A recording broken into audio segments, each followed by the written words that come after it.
नमस्कार, आप सभी का स्वागत है हमारे चैनल लीगल सुरक्षा के अंदर। आज के इस वीडियो में हम बात करने वाले हैं पूरे दुनिया के सबसे बड़े संविधान यानी भारत के संविधान के बारे में।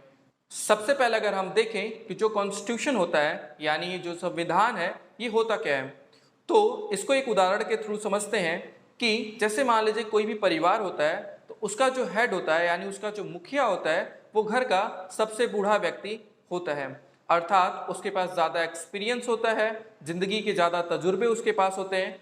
इसलिए क्या होता है, वो घर का मुखिया होता है और उसका आदेश जो होता है वो अमूमन सारे लोग फॉलो करते हैं।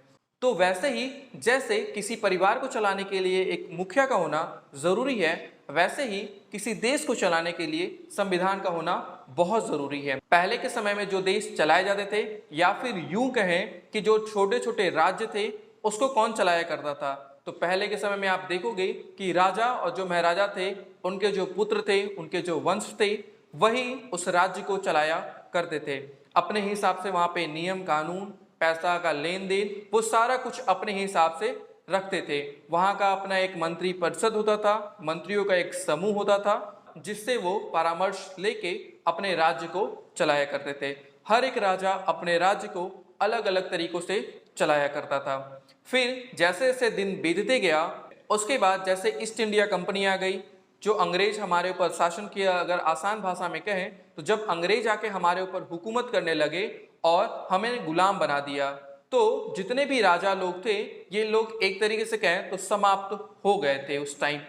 तो जब राजा महाराजाओं की हुकूमत खत्म हुई, अंग्रेज हमारे ऊपर शासन करने लगे, तो हमें जरूरत पड़ी एक सुप्रीम पावर की, यानी कि एक ऐसा प्रारूप बना दिया जाए जिससे हम अपने देश को चलाया जा सके। तो जब अंग्रेज हमारे ऊपर शासन करने लगे तो हमें क्या था, अगर उनसे आज़ादी चाहिए तो आज़ादी के बाद हमारा देश कैसे चलेगा, इसके ऊपर बात होने लगी। धीरे धीरे अंग्रेजों की जो कमर थी उसको तोड़ने शुरू कर दिया गया था। अब स्वदेशी अपना लिया गया था, स्वदेश की जितनी भी चीज़ें थी उसको उपयोग किया जाता था और बाहर के सारी चीज़ों को यानी अंग्रेजों के सारी चीज़ों को बाइकआउट किया जाता था, मतलब उनको यूज़ नहीं किया जाता था। इससे क्या हुआ, उनका बहुत ज़्यादा नुकसान भी होने लगा था और सभी नागरिकों के अंदर देशभक्ति की भावना उत्पन्न होने लगी। जब उत्पन्न होने लगी तो एक बहुत बड़ी दुविधा ये भी थी कि अगर अंग्रेज से हम आज़ाद हो भी जाएंगे तो हमारा देश कैसे चलेगा। तो देश को चलाने के लिए किसकी जरूरत पड़ेगी, हमें संविधान की। संविधान बनाने के लिए हमारे यहाँ संविधान सभा का गठन हुआ, उसमें कुछ सदस्य हुए और सब लोगों ने मिलकर संविधान का निर्माण किया, जो कि पूरे दुनिया का सबसे बड़ा संविधान है। तो संविधान सभा ने मिलकर संविधान का निर्माण किया। दुनिया का सबसे बड़ा संविधान हमारे देश भारत का है। हमारा जो भारत का संविधान है उसको बनाने में 2 साल 11 महीना 18 दिन लगे थे और इसको इंग्लिश भाषा में लिखा गया था। संविधान को लिखने के लिए जो पेपर था वो बहुत ही खास तरीके का लिया गया था, जो कि हैंडमेड था, यानी हाथों का बनाया हुआ पेपर पुणे से लाया गया। और जो लिखने के लिए बुलाया गया था, प्रेम बिहारी नारायण रायजादा सक्सेना ने भारत के संविधान को हैंड रिटेन नोट्स में लिखा था। इसके अंदर अगर हम बात करें तो 1,17,369 शब्द थे इंग्लिश भाषा के अंदर। जो हमारा संविधान था ये 2 भाषा में लिखा गया था। पहले इंग्लिश भाषा में लिखा गया, उसके बाद उसको हिंदी में ट्रांसलेट किया गया था। और जो 2 भाषा में हमारा संविधान लिखा गया था, इसको संसद भवन के लाइब्रेरी रूम के बहुत ही सिक्योर जगह पे रखा गया है, नाइट्रोजन गैस के अंदर।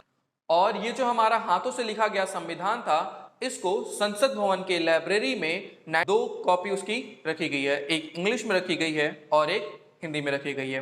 तो जब ये हमारा संविधान बन गया तो अब हम देखते हैं कि संविधान का इस्तेमाल कैसे होता है और ये क्यों जरूरी है हर एक नागरिक को जानना। कैसे किसी देश को चलाया जाता है वो सारा कुछ संविधान में लिखा रहता है।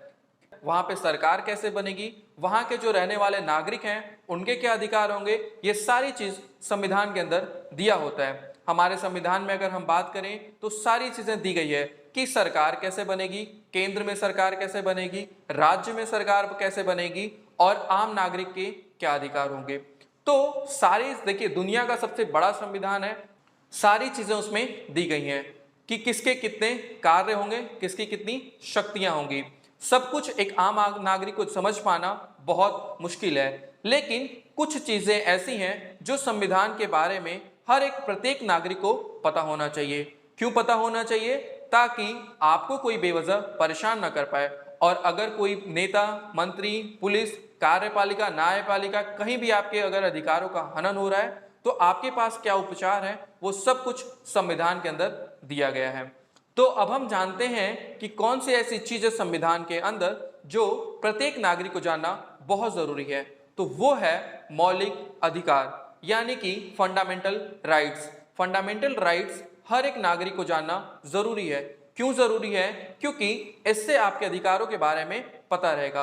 अगर आपको अपने अधिकारों के बारे में पता रहेगा तो आपको कोई जल्दी परेशान नहीं कर पाएगा, और आपको ये भी पता हो जाएगा उससे कि अगर आपके कोई अधिकारों का हनन करता है तो आपके पास संवैधानिक उपचार क्या है, मतलब कि कॉन्स्टिट्यूशनल रेमेडी क्या दी गया है संविधान के अंदर। तो जो हमारा मौलिक अधिकार है यानी कि फंडामेंटल राइट्स है, इसको हम अगली वीडियो में, एक अलग वीडियो में बताएंगे कि कौन कौन से अधिकार होते हैं जो प्रत्येक नागरिक को जानना बहुत जरूरी होता है। खैर, आज का जो हमारा टॉपिक था वो था संविधान क्या होता है। तो अगर हम फिर से इन चीजों को समराइज करें तो हम देखेंगे कि संविधान वो पवित्र दस्तावेज होता है जिसके तहत किसी देश को चलाया जाता है। किसकी कितनी शक्तियां होंगी, किसको क्या अधिकार मिला है, आम नागरिक को क्या अधिकार है, अगर उस अधिकार का हनन किया जाए तो क्या उनके पास उपचार है, ये सारी चीजों का एक लिखित दस्तावेज ही होता है संविधान। तो आज के इस वीडियो में इतना ही।